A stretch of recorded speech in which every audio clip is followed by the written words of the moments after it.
Hello everyone, आप सभी का फर्स्ट ऑनलाइन यूनिवर्सिटी में हार्दिक स्वागत है। ये हमारा फंक्शंस पे लेक्चर नंबर 13 होने वाला है। तो इस लेक्चर के अंदर जो है हमारा जो पिछले लेक्चर में जो बचे पिछले लेक्चर में जो हमने फंक्शंस के बारे में पढ़ा था, डिफरेंट टाइप्स ऑफ फंक्शंस पढ़े थे, उसी को हम आगे बढ़ाएंगे और जितने बचे फंक्शंस हैं, टाइप्स ऑफ फंक्शंस, उसको हम कवर करेंगे। ठीक है। तो पिछले लेक्चर के अंदर हमारा जो है इस फ्रैक्शन पार्ट फंक्शन हमें पढ़ना था, जो हमने पिछले लेक्चर में एंड किया था यहाँ पे। तो फ्रैक्शनल पार्ट ऑफ फंक्शन का क्या मतलब होता है, मैंने आपको बताया था। फ्रैक्शन पार्ट का क्या मतलब होता है। फ्रैक्शन पार्ट का मतलब होता है जैसे 1.5 है तो उसका फ्रैक्शन पार्ट क्या है, 0.5। मतलब फ्रैक्शन जो होता है वो हमेशा क्या होगा, फ्रैक्शन पार्ट क्या होगा, हमेशा लेस देन 1 होगा। ये चीज़ थोड़ा सा इंपॉर्टेंट पॉइंट है, उस चीज़ को आपको ध्यान रखना है कि जो फ्रैक्शन पार्ट फंक्शन होता है उसकी जो रेंज होती है वो क्लोज 0 से लेके ओपन 1 तक होती है।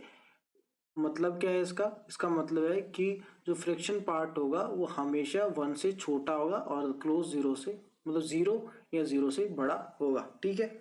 ठीक है बोले। तो function defined as f x is greatest integer of function, sorry f x is fraction part of function. उसको कैसे लिख सकते हो आप, x minus greatest integer part. Greatest integer of function का मतलब क्या होता है भाई, जैसे 5.5 है तो उसका ग्रेटेस्ट इंटीजर पार्ट क्या है, ग्रेटेस्ट इंटीजर निकालोगे तो क्या आएगा 5.5 का 5, और यहाँ लिख दो 5.5, तो 5.5 में से 5 निकाला क्या आया 0.5। तो इस इक्वेशन को याद करना सबसे पहले आपका ये इक्वेशन जो है इसको आपको याद रखना है। मोस्ट इंपॉर्टेंट इक्वेशन है ये, इस चीज को आपने याद कर लिया। इसको क्या बोलोगे आप, फ्रैक्शन पार्ट फंक्शन। नेक्स्ट क्या है आगे, क्लियरली जो यही है इंपॉर्टेंट पॉइंट, यही है कि जो फ्रैक्शन पार्ट ऑफ फंक्शन है वो कहाँ से कहाँ तक वेरी करता है, 0 से 1 तक, क्लोज 0 से ओपन 1 तक। ठीक है। वी हैव डोमेन, डोमेन क्या होगा आर, लेकिन रेंज क्या होगा क्लोज 0 से ओपन 1। ठीक है। अब इसका ग्राफ कैसा आएगा, ग्राफ बहुत इंपॉर्टेंट है लेकिन इजी ग्राफ है इसका। इसका ग्राफ कैसा है, इसका ग्राफ होगा, अगर सपोज करो आप पास दे दिया 0.5, तो उसका आंसर क्या आएगा 0.5। 0.6 का आंसर क्या होगा 0.6। 0.9 का आंसर क्या होगा 0.9। मतलब f x is equal to x हो जाएगा अगर एक्स 0 से 1 के बीच में है तो 0 से 1 के बीच में है तो वैल्यू क्या आएगी,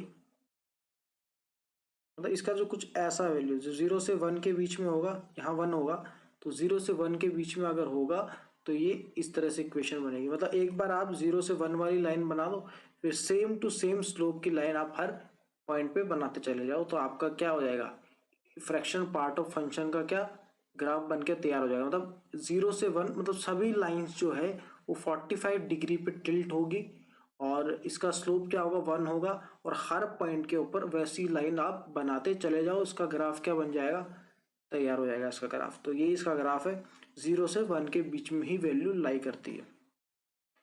properties of fractional part of function important है, हमने ग्रेटेस्ट इंटीजर ऑफ फंक्शन की प्रॉपर्टीज पढ़ी थी। अब हमें किसकी प्रॉपर्टीज पढ़नी है, फ्रैक्शन पार्ट फंक्शन की प्रॉपर्टीज पढ़नी है। बहुत इंपॉर्टेंट पार्ट है इसमें भी है। पहला क्या कि फ्रैक्शन पार्ट कहाँ से कहाँ लाई करता है, क्लोज 0 से ओपन 1। मोस्ट इंपॉर्टेंट प्रॉपर्टी है, रेंज जो है वो क्लोज 0 से ओपन 1 के बीच में होती है। सेकंड क्या है कि ग्रेटेस्ट इंटीजर जो है इस फ्रैक्शन पार्ट का क्या होगा, 0 होगा, क्योंकि हमेशा लाई कहाँ से कहाँ करता है, ओपन 0, क्लोज 0 से ओपन 1। और क्लोज 0 से ओपन 1 की कोई भी आप ग्रेटेस्ट इंटीजर निकालोगे तो उसका डायग्राम में आप निकालो, वैल्यू क्या देता है 0, तो इसकी वैल्यू क्या होगी 0। थर्ड क्या है कि if x is an integer, कि अगर x इंटीजर है, that is x is integer, then fraction part की वैल्यू क्या होगी 0 होगी, क्योंकि इंटीजर के लिए फ्रैक्शन पार्ट क्या होगा 0। अब उसको इन्होंने प्रूफ कर दिया है कि x माइनस इंटीजर है तो वो n ही निकलेगा, तो n माइनस एन क्या हो जाएगा 0 हो जाएगा। ये प्रूफ करने का तरीका हो गया। तो आपको बस ये याद रखना है कि इंटीजर जो होते हैं उनके लिए फ्रैक्शन पार्ट क्या होता है 0 होता है। वो तो आपको पता होना ही चाहिए कि 1.0 है तो फ्रैक्शन पार्ट क्या है 0। अगला पॉइंट क्या है, दस फ्रैक्शन पार्ट ऑफ एक्स क्या होगा 0 होगा when ever x is integer. अगला पॉइंट क्या है कि ये वाला बहुत इंपॉर्टेंट है, ये fraction part of x plus fraction part of minus x क्या होगा भाई। जैसे मान के चलो -1.5 है, मैंने x ले लिया, यहाँ पे वैल्यू पुट करके चेक करो x क्या है, सपोज करो 1.5, तो fraction part of 1.5 plus fraction part of -1.5 क्या देगा, ये क्या देगा, इसको इससे लिखो x माइनस एक्स क्या है 1.5 minus greatest integer of x क्या है 1.5 का ग्रेटेस्ट इंटीजर ऑफ x क्या आएगा 1 plus -1.5 minus greatest integer of -1.5 क्या है -2, तो यहाँ -2 लिख दो, तो आंसर क्या आएगा 1.5 माइनस 1.5, और इधर से ग्रेटेस्ट इंटीजर की यहाँ से क्या वैल्यू आएगी माइनस माइनस +2 माइनस 1.5 कितना आएगा +0.5, तो वैल्यू क्या आएगी 1।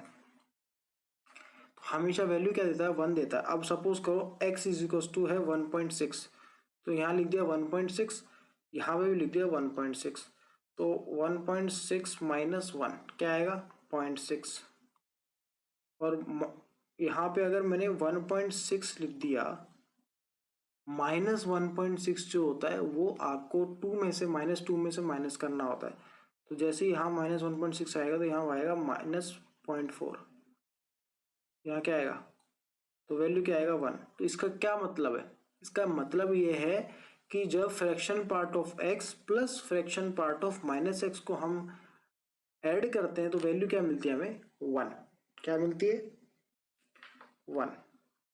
कब, अब इसमें भी इंपॉर्टेंट पॉइंट है, जीरो कब, जब इंटीजर, वो इंटीजर होगा तो वो जीरो होगा, उसमें आपको सोचना ही नहीं है उस चीज में कि इंटीजर है तो जीरो, बट अगर इंटीजर नहीं है तो वैल्यू क्या मिलेगी -1, ठीक है।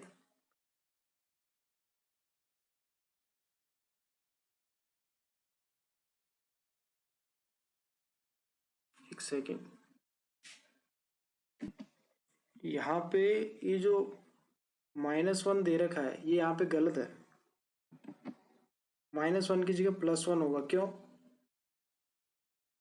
भाई, मैंने आपको क्या बताया, फ्रैक्शन पार्ट जो फंक्शन है इसका रेंज क्या आती है, इसकी जो रेंज होती है वो होती है क्लोज 0 से ओपन 1, तो ये वैल्यू ही पॉजिटिव है, तो यहाँ से नेगेटिव आने का तो सवाल ही नहीं होता। जब आपने दो फ्रैक्शन पार्ट को ऐड किया है तो वैल्यू हमेशा क्या आएगी पॉजिटिव ही आनी चाहिए, तो यहाँ पे दो फ्रैक्शन पार्ट को जब आप ऐड करोगे x fraction part of x plus fraction part of -x, तो वैल्यू क्या आएगी +1 आएगी, या -1 गलत लिख दिया इन्होंने, ठीक है। इसका प्रूफ आपने देख लिया कि रेंज जब क्लोज 0 से ओपन 1 में है तो वैसे भी पॉजिटिव ही आना है, यहाँ पे नेगेटिव आने का कोई सवाल ही नहीं उठता है।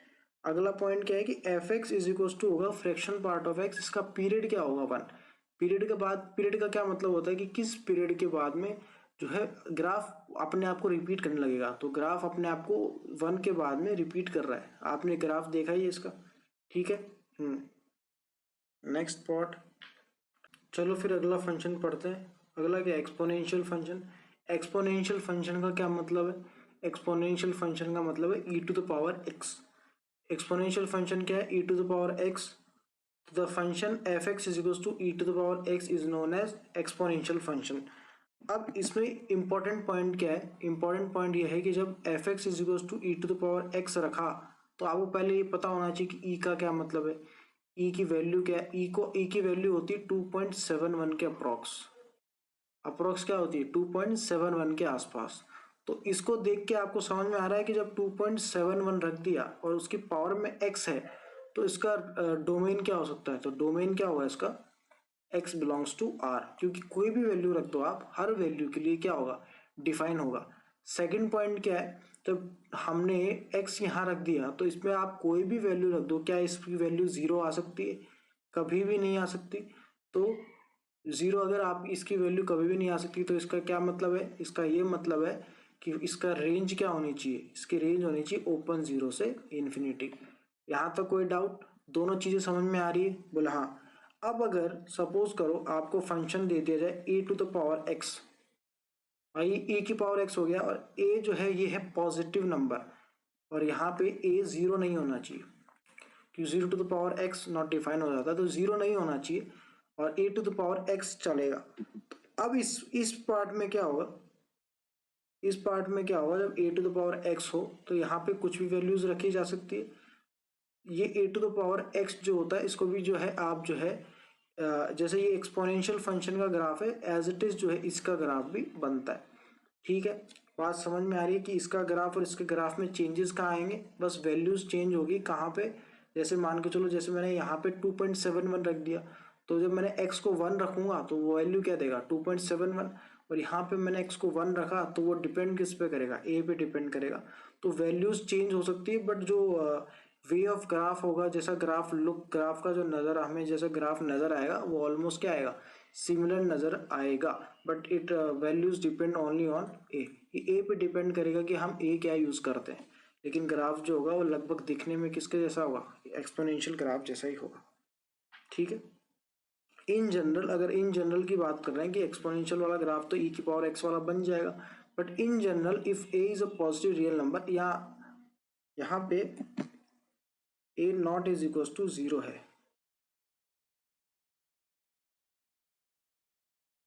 A not is equal to 0 भी है एज इट, और a not is equal to 1 भी है, दोनों है। Sorry, not is equal to 1 क्यों, क्योंकि 1 के लिए आप कुछ भी रख दो वैल्यू क्या देगा, हमेशा 1 ही देगा। तो A not is equal to 0 as well as A not is equal to 1, 0 भी नहीं होना चाहिए और 1 भी नहीं होना चाहिए, दोनों चीजें, दोनों कंडीशन को फॉलो करना है। ठीक है, बोले हाँ। तो then the exponential function is defined as f x is equal to a की पावर एक्स। यहाँ पे ए 0 भी नहीं हो सकता और ए 1 भी नहीं हो सकता। सिंस एफ एक्स क्या है, is equal to e x है, और वो डिफाइन कहाँ होगा, इसका डोमेन क्या होगा, x बिलोंग्स टू r। क्यों होगा डोमेन, वो मैंने बता ही दिया कि कोई भी पॉइंट यहाँ आप रख लो, हर पॉइंट पे क्या होगा, वैल्यू क्या होगी, डिफाइन होगी, इसलिए जो है आप बोल सकते हो कि डोमेन क्या है, r है। ठीक है, बोले डोमेन क्या हो गया r। अब रेंज कैसे निकालेंगे, रेंज मैंने बता दिया कि रेंज 0 इसलिए इंक्लूड नहीं हो सकता क्योंकि 2.71 वैल्यू है, और यहाँ पे आप कुछ भी x रख लो, एक्सटेंडिंग टू माइनस इन्फिनिटी आप रख सकते हो, जहाँ पे 0 की तरफ टेंड करेगा बट 0 होगा नहीं कभी, क्योंकि इन्फिनिटी हमें पता नहीं है, तो 0 नहीं आएगा, तो ओपन 0 से infinity. Also y is equal to a की पावर x। अब जैसे मान के चलो इसको सॉल्व कर लिया, अब y is equal to a की पावर x को सॉल्व करना है, या y is equal to e की पावर x को सॉल्व करना है, तो उसको सॉल्व कैसे करते हो आप, लॉगरिथम का यूज करके। दोनों तरफ क्या लोगे आप, लॉग लोगे। जैसे लॉग लोगे तो log y is equal to क्या आएगा, x log ऑफ a। ये कैसे आया, एक मैंने आपको प्रॉपर्टी बताई थी, आपको याद हो तो, प्रॉपर्टी में क्या था कि जब आप log a to the power x, जैसे ये है, तो इसमें जैसे ही आप लेते हो तो जो पावर के अंदर वैल्यू होती है वो कहाँ आ जाती है, मल्टीप्लाई के अंदर आ जाती है। तो जैसे क्या आएगा यहाँ पे x log a। बात समझ में आ रही है। और दूसरी प्रॉपर्टी एक और थी अपने पास, कि प्रॉपर्टी क्या थी, log m to the base a upon log n to the base a। जब यहाँ पे दोनों का बेस क्या हो, बराबर हो जाए, सिमिलर हो जाए, तो इसको आप क्या लिख सकते हो, log m to the base n। ये चीज याद है, दोनों चीजें इंपॉर्टेंट थी, मैंने बताया भी था उस समय आपको कि आगे चल के भी यूजफुल रहेगी आपके लिए। तो अब जैसे इन्होंने क्या किया, डिवाइड कर दिया, अब दोनों का क्या है, बेस सेम है, तो log of y to the base a आ जाएगा फाइनल। अब हम क्या करते हैं, सबसे पहले आपको मैं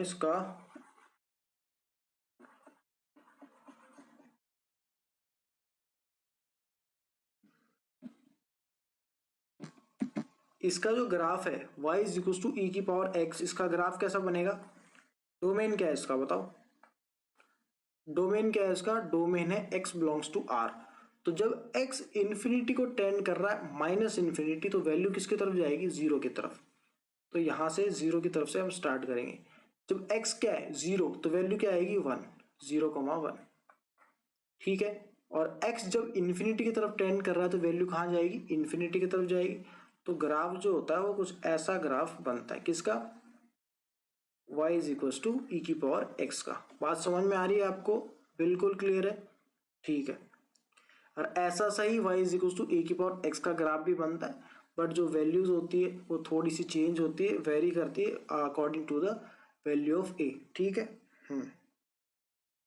बात समझ में आ गई। तो इसका जो ग्राफ है वो जैसे इन्होंने भी कुछ ऐसा ही बनाया ग्राफ। ठीक है, अब जैसे क्लियरली इन्होंने बोला है कि log y to the base a है, वो सिर्फ और सिर्फ कब डिफाइन होगा, जब y क्या हो, पॉजिटिव हो। तो y पॉजिटिव हो तभी डिफाइन होगा, इसलिए हमने पहले बोल दिया था कि जो है हम जो है in general y is equal to a x लेके चल रहे हैं। वहाँ पे सॉरी, हमने जो y is equal to a x लिया था वो पॉजिटिव a को हमने क्या मान लिया था, हमेशा पॉजिटिव ही माना था, जहाँ पे a जो है वो 0 भी नहीं हो सकता और 1 भी नहीं हो सकता। तो रेंज तो पहले ही बात कर ली गई थी कि क्लोज 0 से इन्फिनिटी, सॉरी यहाँ पे log of y to the base a की रेंज जो है वो हो सकती है क्लोज 0 से इन्फिनिटी। बट अगर आप y की इज इक्वल टू a की पावर x की रेंज की बात करोगे, y is equal to a की पावर x की रेंज की बात करोगे, तो वो ओपन 0 से इन्फिनिटी होगी, ना कि क्लोज 0 से इन्फिनिटी की। क्लोज 0 से इन्फिनिटी रेंज नहीं हो सकती किसकी, y is equal to a की पावर x की, क्योंकि वहां पे a 0 और 1 दोनों ही नहीं हो सकता। ठीक है, यहाँ पे भी रेंज जो आएगी वो आएगी ओपन 0 से इन्फिनिटी।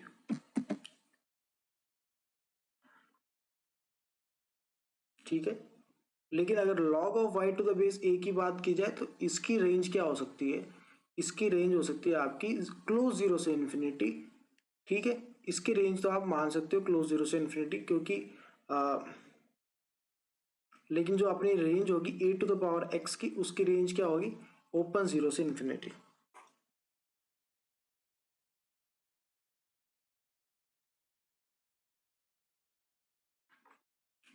इसका ग्राफ देख लो, इसका ग्राफ भी जो है वो लगभग सिमिलर आएगा किसके, y is equal to a की पावर, e की पावर जो x था उसी के बराबर जो है इसका ग्राफ आएगा। और a क्या है, 1 से बड़ा होना चाहिए। 1 से बड़ा क्यों बोला, क्योंकि ये जो a है, ये जो a है ये जो है 1 से बड़ा होना चाहिए। ठीक है, ग्राफ समझ में आ रहा है आपको, बिल्कुल समझ में आ रहा है।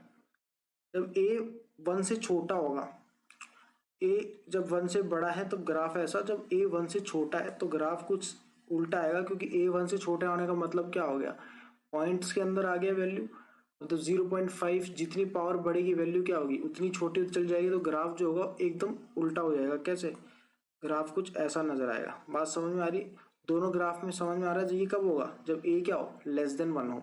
जब a 1 से बड़ा हो तो कुछ ऐसा, जब a 1 से छोटा हो तो कुछ ऐसा।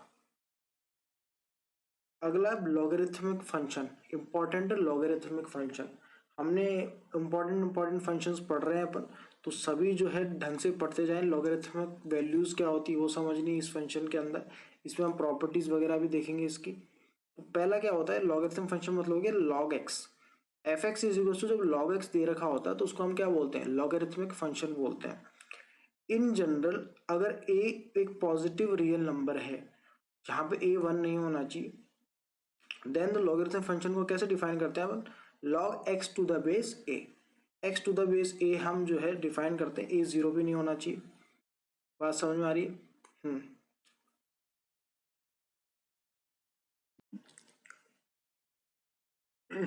Since f x is equal to क्या है, log x to the base a is defined for all positive real values of x। Positive values के लिए डिफाइन है, और a जो है वो हमारा वो भी क्या है, पॉजिटिव रियल नंबर है, जहाँ पे a 1 के बराबर नहीं होना चाहिए।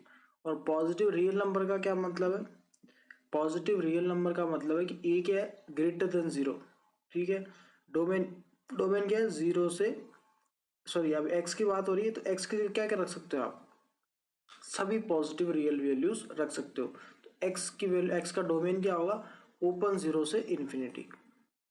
Also y is equal to, जब log x to the base हम a लिख रहे हैं तो इसको हम कैसे लिख सकते हैं, इस तरह से लिख सकते हैं, जैसे दूसरी प्रॉपर्टी जो मैंने आपको बताई, log x to the base n, log y to the base n को क्या लिख सकते हो आप, log x to the base y। तो उसको आप खोल भी सकते हो, तो यहाँ पे इन्होंने क्या खोल दिया, log x to the base log a से।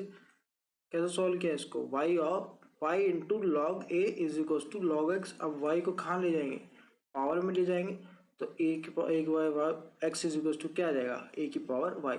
मतलब इसको सॉल्व कैसे किया, वापस जो है हम किस में चले गए, इसमें एक्सपोनेंशियल पार्ट में चले गए। क्लियरली ए की power y defined for all y belongs to R. अब हम ये क्यों कर रहे हैं, क्योंकि हमें क्या निकालना है, रेंज निकालना है। तो जब x is equal to a की पावर वाई आ गया और defined for all y belongs to R है, मतलब क्या है, इसका मतलब ये है कि हमारी रेंज क्या होगी, रेंज होगी आर। क्यों, क्योंकि y क्या आ गया, बिलोंग्स टू आर।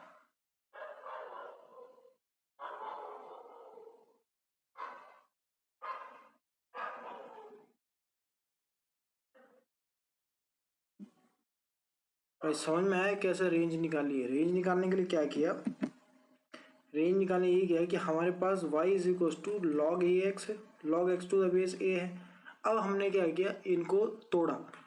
तोड़ने का तरीका क्या है, log x to the base मान के चलो n से ले लिया, कोई भी ले लिया, और log a to the base n ले लिया, और इसको क्या कर दिया, मल्टीप्लाई कर दिया। तो log a into y is equal to क्या, log x। अब मैं बार बार n नहीं लिख रहा हूँ, आपको ये देख लेना है कि कोई भी आपने बेस ले लिया n, और फिर क्या कर दिया, ये पावर में मल्टीप्लाई कर दिया, तो log a to the power y is equal to log x। अब ये वाला पार्ट और ये वाला पार्ट क्या हो जाएगा, इक्वल हो जाएगा। तो a की power y is equal to x है। तो इसको देख के वो क्या पता चलता है कि y जो है वो हर पॉइंट पे डिफाइन है, इसलिए y क्या हो जाएगा, बिलोंग्स टू r हो जाएगा। इस इक्वेशन से आपने क्या निकाला, इस इक्वेशन से आपने डोमेन निकाला, और वो डोमेन किसके बराबर हो गया, हमारा जो इनिशियल इक्वेशन थी उसके रेंज के बराबर। तो y इज इक्वल टू क्या आ जाएगा, r। ठीक है, बात समझ में आ रही है, बोले हाँ। तो रेंज क्या हो जाएगी फंक्शन की, लॉगरिथमिक फंक्शन की रेंज क्या हो जाएगी, r। अब ग्राफ देखो, इंपॉर्टेंट है ग्राफ, कि जब ये ग्राफ होगा आपका x जब 0 होगा, x जब 1 होगा तो वैल्यू क्या देगा, 0। मतलब log 1 क्या वैल्यू देता है, 0। ये याद रखने वाली पॉइंट है कि log ऑफ 1 क्या होगा, 0। इसका ग्राफ कुछ ऐसा जाता है। समझ में आ रही बात। तो x की value log x to the base a था, y इज इक्वल टू क्या था, log x to the base a, और x क्या क्या था, x जो था हमारा ये log x to the base a था। डोमेन क्या था, डोमेन था 0 से इन्फिनिटी, और रेंज क्या निकली, रेंज थी आपकी r। बात समझ में आ गई, बोले हाँ। तो रेंज क्या है, r, और इसका डायग्राम समझ में आ रहा है, ग्राफ समझ में आ रहा है कि x जब 0 रखेंगे तो वैल्यू क्या आएगी। जैसे देखो y इज इक्वल टू था log x to the base a, इसको आप ऐसे मल्टीप्लाई करोगे तो a की power y is equal to x आएगा। जब x क्या है, जब x है 1, तो y को क्या होना पड़ेगा, 0। तो y हो गया यहाँ 0, और ग्राफ कैसा आएगा, ग्राफ कुछ ऐसा। इंपॉर्टेंट पॉइंट है, ग्राफ याद रखना है आपको, कि ग्राफ बहुत इंपॉर्टेंट है। मैं कई बार आपको बता चुका हूँ कि ग्राफ की हेल्प से क्वेश्चन करना कितना आसान बन जाता है। ठीक है, और ये इंपॉर्टेंट है कि जब a 1 से बड़ा होगा तभी ये होगा, जब 1 से छोटा होगा तब ग्राफ कैसा बनेगा वो देखो, जस्ट थोड़ा सा उल्टा। समझ में आ रही बात, क्लियर है। इस चीज को याद रखना दोनों को, जब ये ग्राफ कब बनेगा, जब a क्या है, लेस देन 1 है। 0 से तो बड़ा होना ही पड़ेगा, क्योंकि मैंने इनिशियली बता दिया था कि a जो होगा वो 0 से बड़ा होगा, मतलब पॉजिटिव रियल नंबर होना चाहिए। वो इनिशियली हम बात कर चुके हैं, और a 1 नहीं होना चाहिए, वो भी बात हो चुकी है।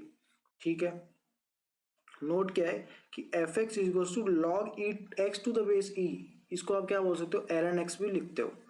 जब आपको बेस में ई आ जाता है, ये चीज और याद रख लो कि जब log x to the base e होता है, तो ये ई वाला पार्ट है, इसको आप कैसे लिख देते हो, ln x।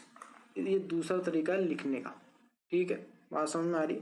अब इन्होंने क्या बोला कि जब f x is equal to log x to the base e है, तो एफ इनवर्स एक्स को आप क्या लिख सकते हो, ई एक्स लिख सकते हो।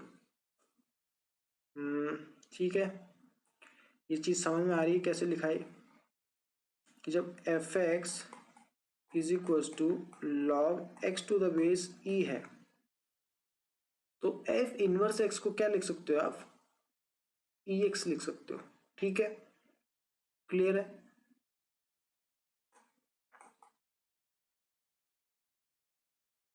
बात समझ में आ गई आपको, बोले ठीक। ये इंपॉर्टेंट पॉइंट है, इस चीज को क्या करना है आपको ध्यान में रखना है। अगला फंक्शन कौन सा अपना, अगला फंक्शन है पॉलिनोमियल फंक्शन। पॉलिनोमियल फंक्शन मतलब क्या होता है, मतलब आपको पॉलिनोमियल दे रखा होगा कितने डिग्री का है, 2 डिग्री, 3 डिग्री, 4 डिग्री, वो कितना भी हो सकता है। बट पॉलिनोमियल फंक्शन आपको मैंने इनिशियली बताया था कि पॉलिनोमियल फंक्शन जो होता है उसके अंदर डोमेन का कोई रेस्ट्रिक्शन नहीं है, क्योंकि ऐसा कोई भी पॉइंट रख दो, ऐसा मतलब ऐसा कोई भी पॉइंट नहीं है जिसके करस्पॉन्डिंग ये वैल्यू कोई ना कोई अनडिफाइंड वैल्यू हमें दे, तो इसका डोमेन तो हमेशा क्या होगा, आर होगा। और इम्पॉर्टेंट पॉइंट क्या है, यहाँ पे ए नॉट जीरो नहीं होना चाहिए, क्योंकि ए नॉट जीरो हो गया तो डिग्री चेंज हो जाएगी। तो ए नॉट क्या नहीं होना चाहिए, जीरो नहीं होना चाहिए, उसके अलावा कुछ भी हो सकता है। और एन क्या हो, n is a non negative integer, n जो है वो नॉन नेगेटिव इंटीजर होना चाहिए, ठीक है। और ए नॉट से लेके ए एन तक रियल नंबर्स हैं। P x is equal to a naught x की power n plus a one x x to power n minus one, ऐसे ही जो है ये चलता रहता है। और ये ए की पावर एन क्या है, कांस्टेंट। इसको क्या बोलते हैं, ये जो इक्वेशन है, इक्वेशन जो फॉर्म दे रखी है ये वाली, इसको आप क्या बोलते हो, polynomial function of degree n, कि एन की डिग्री है, क्योंकि एन पावर है, सबसे बड़ी पावर क्या है, एन, इसलिए इसको क्या बोलते हैं, ऑफ डिग्री एन। और इम्पॉर्टेंट पॉइंट क्या है, इसका जो कोफिशिएंट होना चाहिए वो जीरो नहीं होना चाहिए, ठीक है। बात समझ में आ गई ना। तो domain of a polynomial function is R, जो डोमेन है पॉलिनोमियल फंक्शन का वो क्या है, आर है। क्लियर है, ठीक है।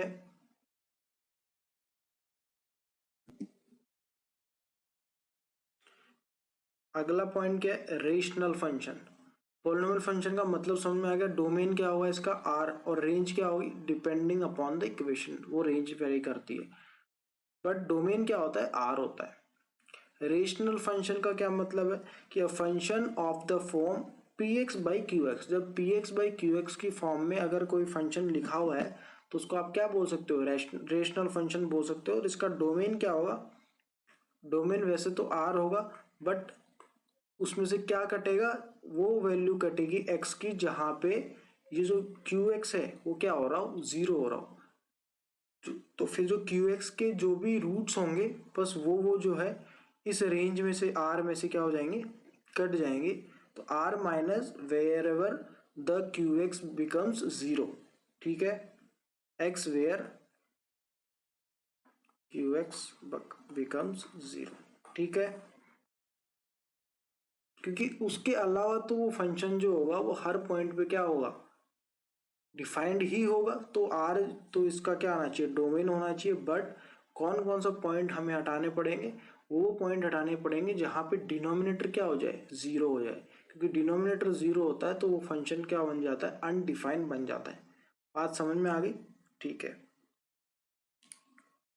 क्लियर हो रहा है ना कि जैसे डोमेन कैसे निकाल रहे हैं अपन। डोमेन निकालने का एक ही सीधा सा मेथड होता है कि आप डोमेन निकालते हो तो वो एलिमेंट्स वो एलिमेंट जिन एलिमेंट्स पे वो फंक्शन नॉट डिफाइन हो रहा है, उन फंक्शन को, उन एलिमेंट्स को क्या कर दो, आउट कर दो। और उसके अलावा जितना भी रियल नंबर बचते हैं उन सभी को क्या ले लो, आप इंक्लूड कर दो। तो रियल नंबर्स में से वो पॉइंट जिस पॉइंट्स के ऊपर हमारा फंक्शन जो है वो नॉट डिफाइन हो रहा है, बस उनको जो है आपको आउट करना है।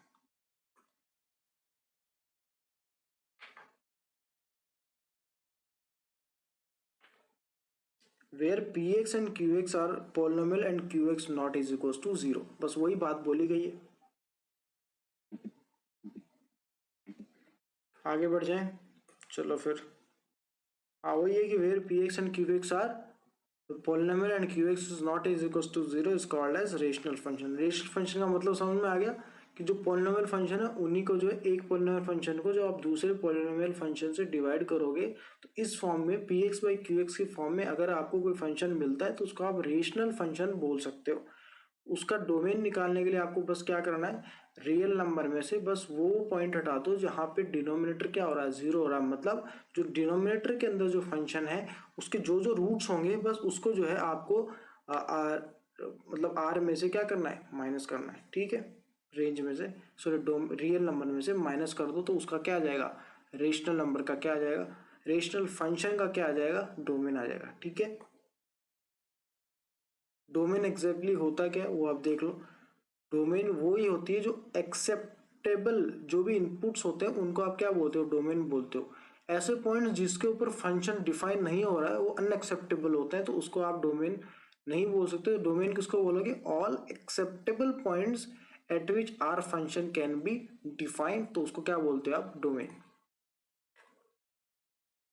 If fx is equals to y is a function, then set of all possible values of x for which fx exist, मतलब जहाँ पे फंक्शन डिफाइन हो रहा है उस फंक्शन के जितने भी पॉसिबल वैल्यूज हैं x की, उसको आप क्या बोलते हो? डोमेन बोलते हो। किसका? फंक्शन f का। बात समझ में आ गई? ठीक है। रूल्स क्या क्या रहते हैं किसी भी फंक्शन के डोमेन निकालने के लिए? पहला रूल ये रहता है, जैसे ये है मॉड ऑफ एक्स है, मॉडुलस ऑफ एक्स है, वो वैल्यू क्या देगा? हमेशा पॉजिटिव ही देगा। तो पॉजिटिव क्या देगा? मैक्सिमम देगा एक्स और माइनस एक्स की। मतलब अगर 5 है तो मैक्सिमम क्या है? 5 और -5 में से 5। अगर -5 है तो मैक्सिमम क्या है? -5 और 5, उसमें भी 5। तो ये रूल्स हैं कि कैसे आप जो है किसी फंक्शन का डोमेन निकाल सकते हो। तो मॉड ऑफ एक्स का डोमेन क्या है वो आप देख लिया आपने। फिर f x is equal to क्या है? 0 है। ठीक है। हाँ, डोमेन क्या होगा इसका? मॉडुलस का डोमेन क्या होता है? डोमेन आप कुछ भी रख सकते हो। एक्स बिलोंग्स टू क्या? R. For all x belongs to R है डोमेन। तो एक्स बिलोंग्स टू आर है domain. F x not is equal to 0। R minus x,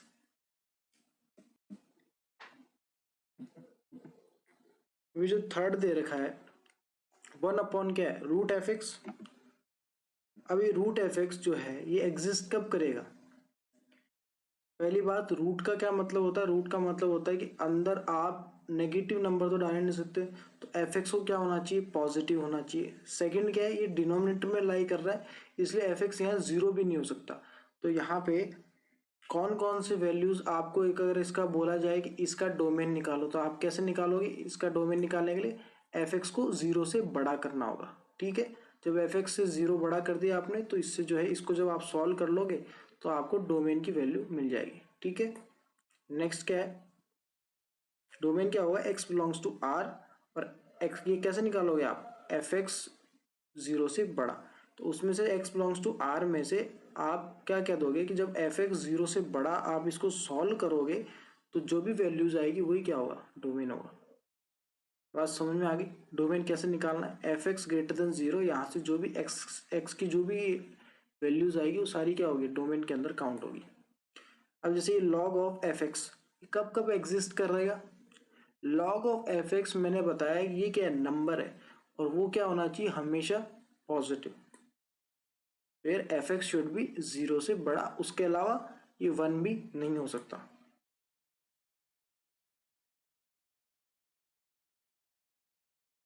क्या एफ एक्स जो है 1 हो सकता है? बिल्कुल हो सकता है। 1 पे वैल्यू क्या देता है? लॉग 0 देता है, तो 1 तो हो सकता है, बट एफ एक्स क्या होना चाहिए? 0 से बड़ा होना चाहिए।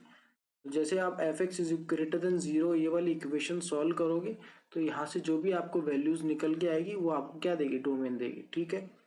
अगला जैसे log of mod of f x है, ये कहाँ कहाँ एग्जिस्ट करेगा? इसके लिए अगर आपको बोला जाए इसका डोमेन निकालो, तो इसमें एफ एक्स कुछ भी हो, पॉजिटिव या नेगेटिव हो, हमेशा क्या देगा? मॉड है इसलिए बाहर हमेशा पॉजिटिव आएगा। तो पहली बात, आप एफ एक्स को बोल सकते हो कि एफ एक्स जो है वो बिलोंग्स टू आर। मतलब सिर्फ और सिर्फ एक ही कंडीशन होगी जहां पे ये एग्जिस्ट नहीं करेगा। मतलब आर में से आप क्या चीज माइनस कर दो जहां पे एफ एक्स क्या हो रहा हो? 0 हो रहा हो।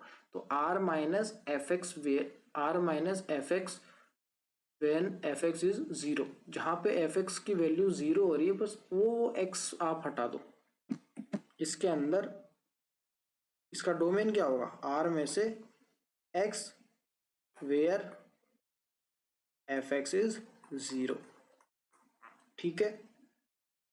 बात समझ में आ रही है? बस log F x exist when F x is non zero. जहां एफ एक्स नॉन जीरो है बस उस पे हर पॉइंट पे एफ एक्स क्या करेगा? log क्या करेगा? एग्जिस्ट करेगा। तो यहाँ पे डोमेन क्या होगा? R minus where f x is 0।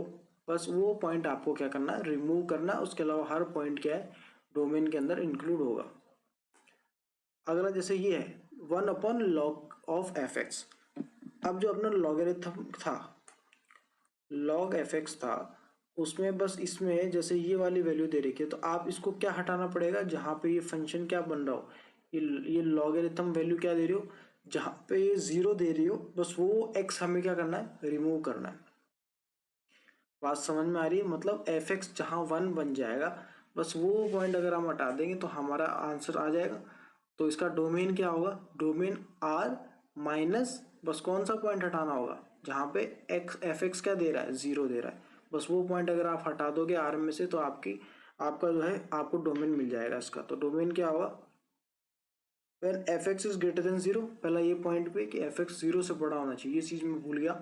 F x क्या होना चाहिए, 0 से बड़ा होना चाहिए। एक तो इसको सॉल्व करोगे और एफ एक्स नॉन मतलब जहाँ पे एफ एक्स 0 से बड़ा होना चाहिए एक कंडीशन, दूसरी condition f x is not is equals to 1, तो वो पॉइंट अगर आप हटा दोगे तो आपको डोमेन इसका मिल जाएगा। डोमेन क्या आएगा, एक्स बिलोंग्स टू आर, उसके अलावा ये चीज़ें आपको रिमूव करनी है, एफ एक्स बिलोंग्स टू 0 से इन्फिनिटी माइनस ऑफ 1, इस 1 को आपको रिमूव करना है।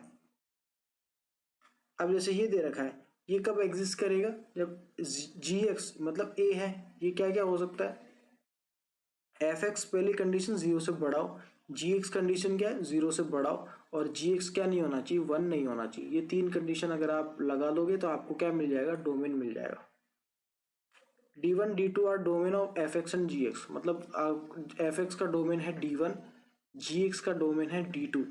तो domain of f x plus minus g x क्या होगा, बताओ डोमेन क्या होगा, एफ एक्स और जी एक्स का डोमेन क्या होगा, D1 इंटरसेक्शन D2। अगर आपको F x plus minus g x का अगर डोमेन निकालना है तो उसका डोमेन होगा D1 इंटरसेक्शन D2।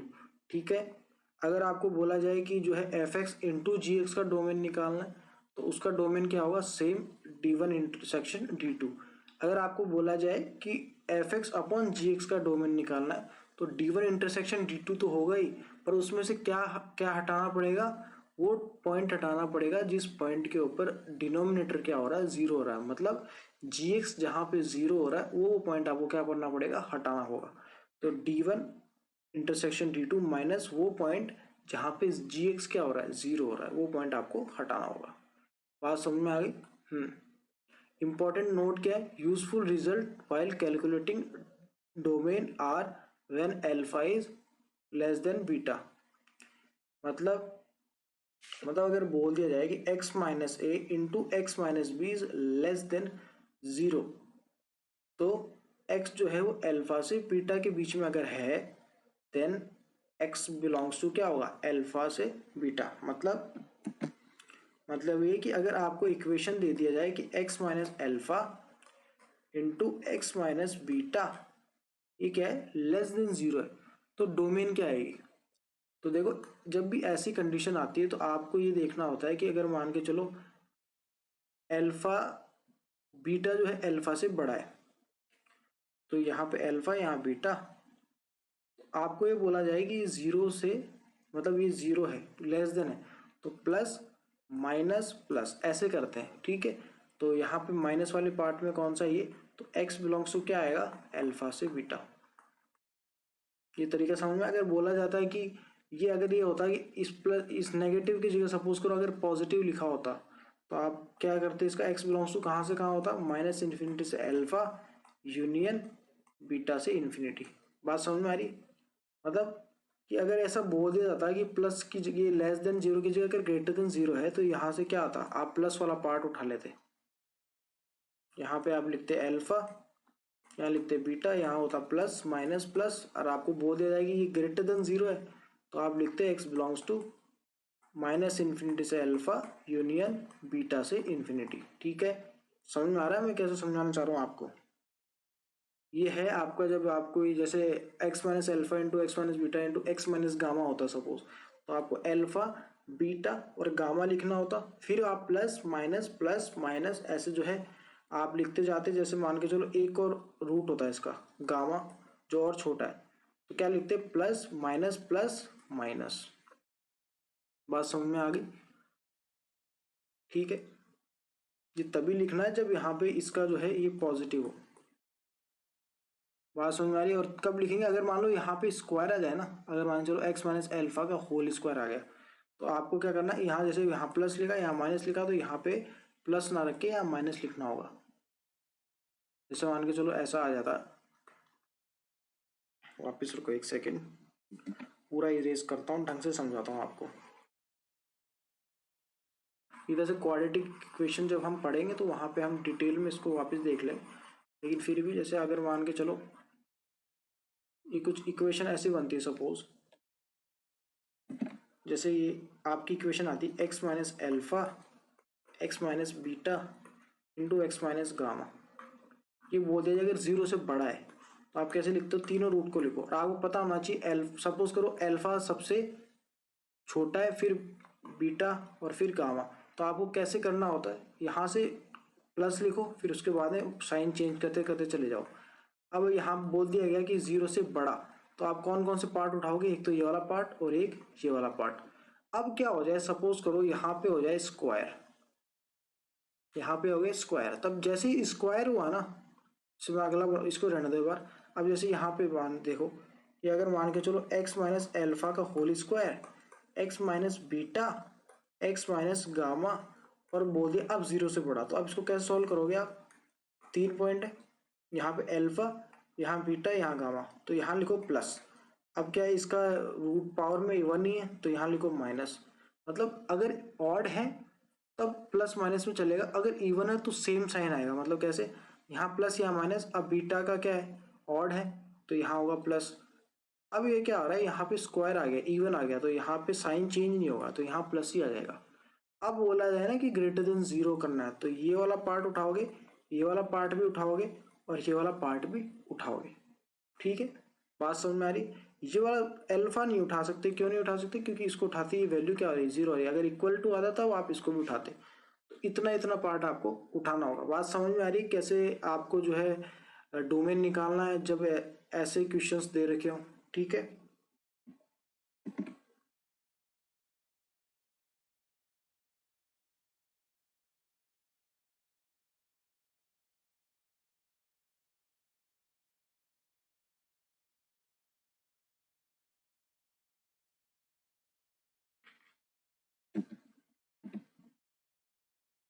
अब जैसे less than equals to zero है तो क्या होगा, मैंने अभी बता ही दिया आपको कि अगर less than equals to zero है तो क्या होगा, वही अल्फा बीटा बोला है ना, अल्फा छोटा है बीटा बड़ा है, तो प्लस माइनस प्लस। अब इन्होंने बोला है कि लेस देन और इक्वल्स टू जीरो, तो ये वाला पार्ट उठ के आएगा, इक्वल्स टू के अंदर ये भी जुड़ जाएगा, तो एक्स बिलोंग्स टू क्या आ जाएगा, क्लोज अल्फा से बीटा। ठीक है,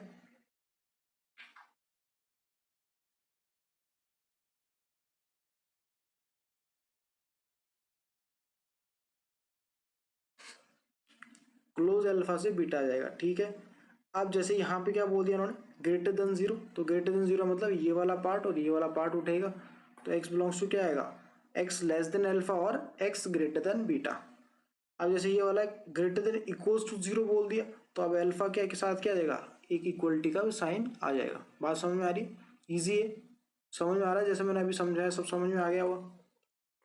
अब रेंज, रेंज का मतलब क्या होता है कि जो भी आपने, जो हमारे पास आउटपुट आता है, तो उस आउटपुट के जब आप कलेक्शन कर लेते हो तो उसको क्या मिल जाता है, आपको रेंज मिल जाता है। तो आउटपुट का जो कलेक्शन होता है उसी को क्या बोलते हैं, अब रेंज।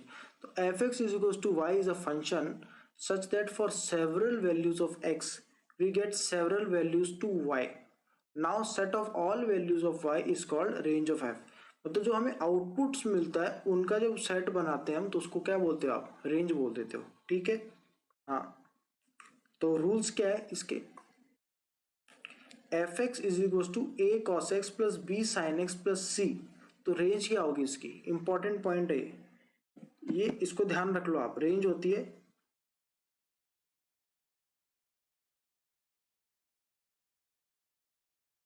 इस सी को, अगर यहाँ पे सी नहीं होता तो रेंज क्या होती, minus root a square plus b square से root a square plus b square. यहाँ पे सी है तो सी ऐड हो जाएगा, तो c minus root a square plus b square से c plus root a square plus b square. ठीक है,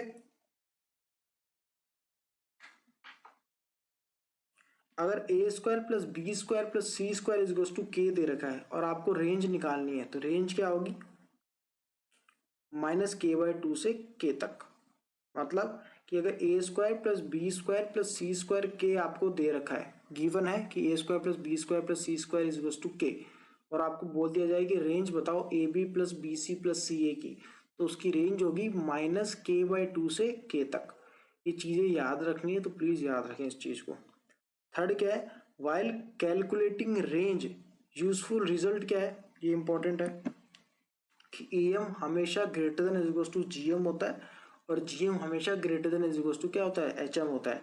ये क्या है, arithmetic progression, sorry arithmetic mean, ये क्या है ज्योमेट्रिकल मीन, ये क्या है हार्मोनिक मीन।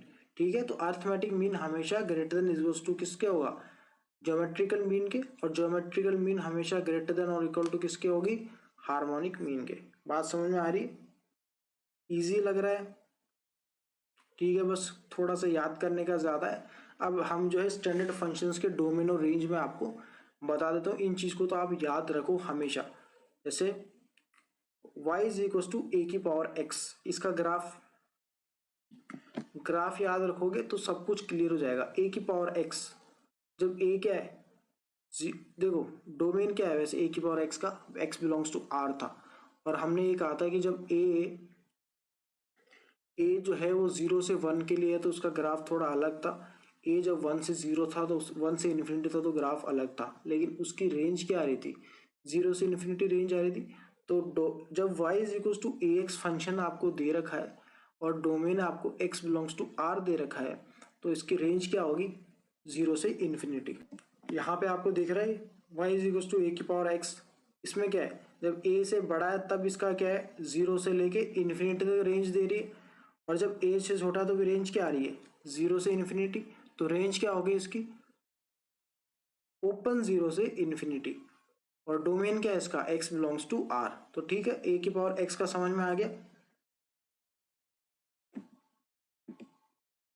अब सेकंड क्या दे देगा, y is equal to log x, मतलब ये लॉग जब e की बेस आ जाता है तो y is equal to ln x आप बोल सकते हो। मैंने आपको बताया था कि जब बेस के अंदर e होता है तो उसको आप ln x बोल सकते हो।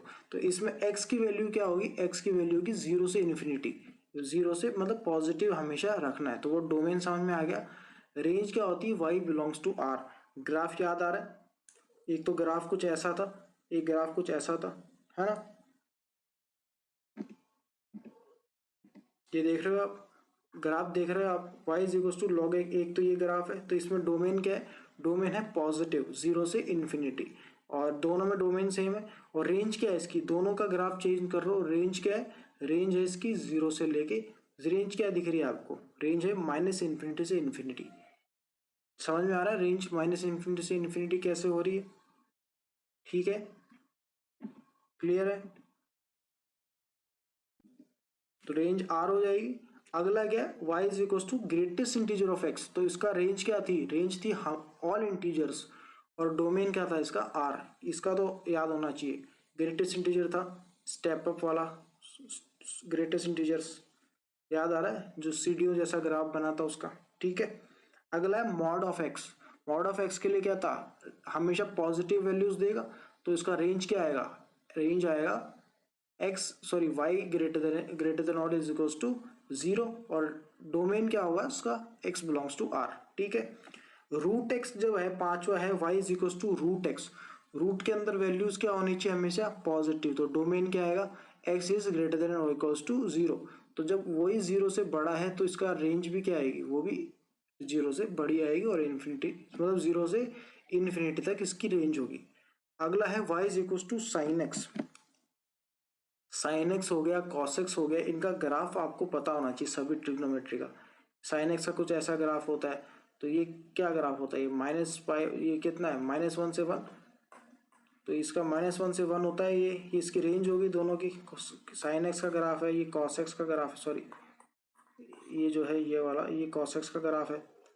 तो इनके डोमेन तो क्या होता है, एक्स बिलोंग्स टू आर, और रेंज क्या होती है, -1 से 1। टेन एक्स का, कॉट एक्स का, सेक एक्स का, कॉसेक एक्स का, ये जितने भी हैं इन सभी का क्या करोगे आप, सबसे पहले आपको इन सभी का ग्राफ वो देखना है, गूगल पे जाके सर्च करोगे कि इनका ग्राफ क्या है, टेन एक्स का, कॉट एक्स का, सेक एक्स का, उनका ग्राफ सर्च करोगे, और ये जो माइनस में कर रखा ना, जैसे 2n+1 π/2, ये जो है वो पॉइंट्स है जहाँ पे ये जो tan x है वो आपको इन्फिनिटी दे रहा होगा। आप जहाँ लिखते हो ना कहीं पे इन्फिनिटी, नॉट डिफाइंड वैल्यू हो रही है, तो ये वाले जो पॉइंट्स हैं, जैसे 10 π/2 क्या होता है, नॉट डिफाइंड, मतलब इन्फिनिटी आता है, तो उन पॉइंट्स को क्या कर दोगे, डोमेन से हटा दोगे, और रेंज जो है आपको पता करनी है। और इन सभी की sine inverse x, cos inverse x, tan inverse x, tan x cot x, sec x, cosec x, सभी के ग्राफ भी आपको पता होना चाहिए, और सभी के डोमेन और रेंज की वैल्यू भी आपको पता होनी चाहिए।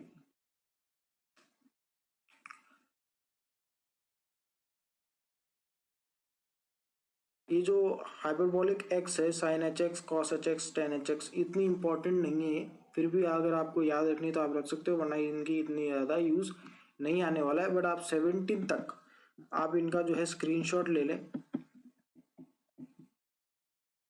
टेन एक्स का, कॉट एक्स का, सेक एक्स, कॉसेक एक्स। ये थोड़ा सा ध्यान रखो कि ये वाला जो पार्ट है कॉट एक्स और कॉसेक एक्स, थोड़ा सा ध्यान देखो, इनका जो डोमेन है वो सेम आ रहा है, आ रहा है, हाँ। और इसका भी डोमेन क्या आ रहा है, सेम आ रहा है, टेन एक्स और सेक एक्स का। थोड़ा सा याद करने का तरीका कि टेन एक्स और सेक एक्स का क्या है, डोमेन सेम है, और कॉट एक्स और कॉसेक एक्स का क्या है, डोमेन सेम है। और रेंज की बात की जाए तो टेन एक्स और कॉट एक्स की रेंज सेम है, और सेक एक्स और कॉट एक्स की खुद की रेंज सेम है। तो ये थोड़ा याद करने का तरीका है। उसके अलावा आप थोड़ा ग्राफ देखोगे तो ग्राफ से आपको क्लियर हो जाएगा, ठीक है। Sign inverse x, cos inverse x, tan inverse x, इनका क्या होता है, डोमेन और इंटरचेंज हो जाता है। साइन इनवर्स एक्स का क्या होता है, ग्राफ चेक करना। और जब हम इनवर्स एक्स जब बनाते हैं तो इन्वर्टिबल फंक्शन बनाने के लिए हमने पहले क्या बोला था कि इनवर्स किसका बन सकता है, जो बाइजेक्टिव हो। तो इन्वर्टिबल फंक्शन बनाने के लिए हमें क्या करना होता है, उसके ग्राफ को क्या करते हैं हम थोड़ा सा उस ग्राफ को, जितना भी उनका डोमेन है उसको कंस्ट्रेंट करके, और फिर जो है उसको इन्वर्टिबल फंक्शन बनाते हैं। आगे उसके बारे में हम पढ़ेंगे, ठीक है।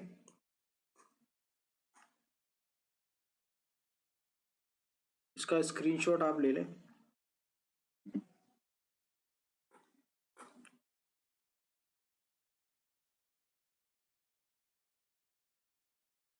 हाइपरबोलिक वाला इतना इंपॉर्टेंट नहीं है, पहले बता रहा हूँ, कोई ज़्यादा इंपॉर्टेंट नहीं है।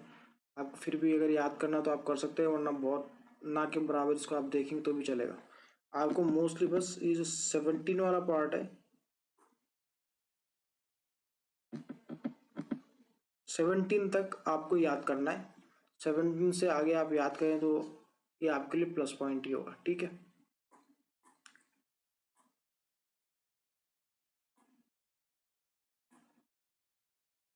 MCQs इंपॉर्टेंट पॉइंट आ रहा है कि अगर 1/√f(x) है, 1/√f(x) है, वो एग्जिस्ट कब कब करेगा।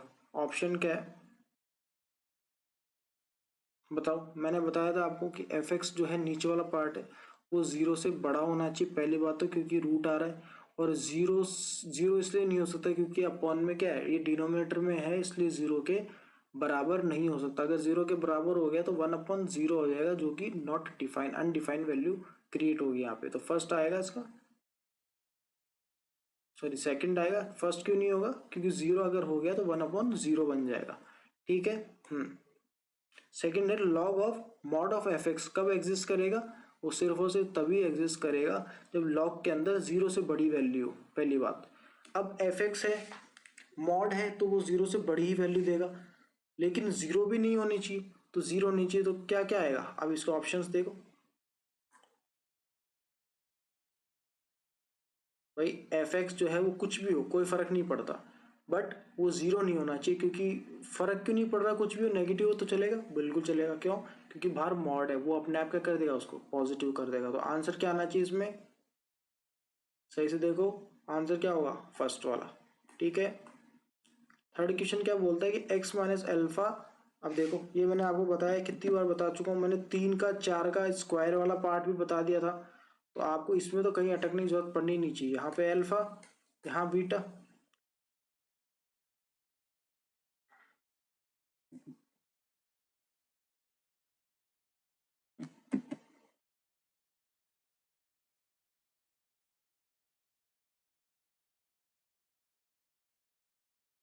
इन्होंने क्या बोला है, इन्होंने बोला है कि less than equals to zero है।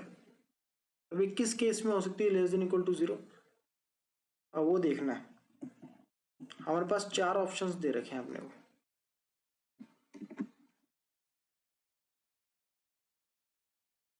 अपने को क्या दे रखे हैं, 4 ऑप्शंस दे रखे हैं।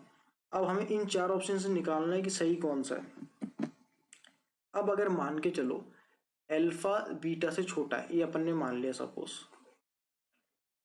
तो अल्फा ये बीटा ये अपन ने ये सपोज किया कि अल्फा बीटा से छोटा है। अब प्लस माइनस प्लस, अब ये क्या बोल रहे हैं, ये लेस देन इक्वल्स टू 0 है, लेस देन इक्वल्स टू 0 है। अब ये अल्फा अपने को ये सपोज ही करके चलना है कि अल्फा क्या है और अल्फा क्या है, बीटा से छोटा है। तो अब अगर लेस देन इक्वल्स टू 0 मतलब ये वाला पॉइंट आएगा, इंक्लूड होगा, क्योंकि इक्वल्स टू भी इक्वल्स टू का साइन भी है, इक्वल्स टू का साइन भी आ रहा है ना, तो ये वाला पॉइंट और ये वाला पॉइंट भी इंक्लूड होगा। तो आंसर क्या आएगा इसका, क्लोज अल्फा से बीटा। जब कुछ नहीं दे रखा तो अल्फा को आप क्या मान लोगे, बीटा से छोटा मान लोगे। तो आंसर क्या होगा इसका, ऑप्शन नंबर 2। ठीक है। फोर्थ क्या है कि एफ एक्स इज टू दे रखा है a cos x plus b sine x plus c. Cos x और साइन एक्स वाले का क्या रूट था, मतलब इसका रेंज क्या थी, under root a square plus b square minus minus under root a square plus b square से under root a square plus b square. अगर इसमें सी आ गया तो दोनों में क्या हो जाएगा, सी ऐड भी हो जाएगा। तो आंसर क्या होना चाहिए, 4 ऑप्शन देख लो। Minus under root a square plus b square से under root a square plus b square, अगर इसमें प्लस सी आ गया तो सी दोनों तरफ ऐड कर दो। तो आंसर क्या होना चाहिए,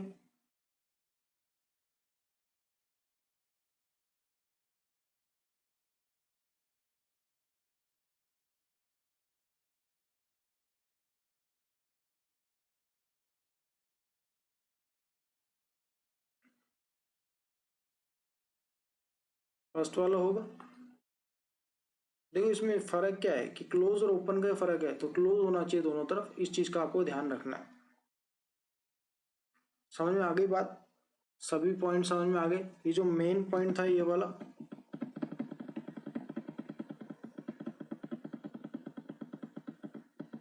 ये जो फंक्शंस वाले पॉइंट थे, इसमें आप 29 तक याद ना करके आप 17 तक याद कर लो।